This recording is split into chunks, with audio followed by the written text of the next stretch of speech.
Phoenix Audio presents The Fourth Durango by Ross Thomas. Kelly Vines awoke at 10:09 a.m. on the last Friday in June. He looked first for the black cane, then for the blonde all-over woman who had said her name was Dixie. Vines couldn't remember her last name, or even if she had mentioned it, but he did recall those mocking blue eyes and her wry observation that they were checking into the only money-losing Holiday Inn west of Beirut. Although the blonde Dixie was gone, leaving behind a trace of memorable perfume, the black cane still hung from the shade of the lamp with the chartreuse ceramic base.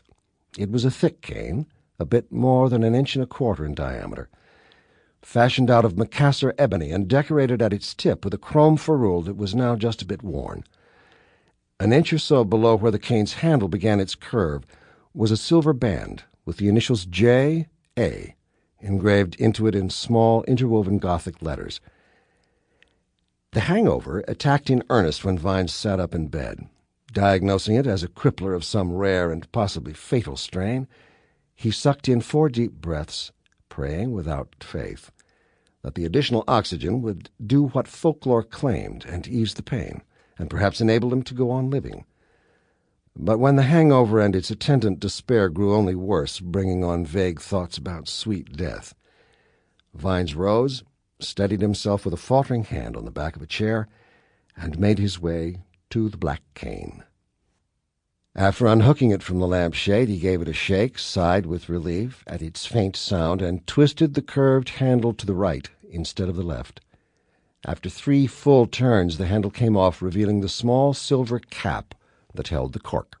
Vines pulled the cork out of the glass tube embedded inside the cane, lifted the no longer disguised flask to his mouth, and swallowed an ounce or so of Jack Daniel's Black Label whiskey that made him shudder all over with what the cane's rightful owner had liked to call shame, horror, and all-around nastiness. The morning bourbon reminded Vines of the first time he had ever drunk from the cane. It was in June of 1973, and less than an hour before graduation ceremonies, when the 3 of them had first sipped whiskey from the black cane together. Kelly Vines first, and after him the man whose cane it was, and finally the man's son, who was also Vines' college roommate, and who, not quite 14 years later, would allegedly shoot himself to death in a moderately expensive Tijuana whorehouse. Vines had driven down to Tijuana and identified the 6-foot 4-inch body, noting without any particular revulsion, Sample complete. Ready to continue?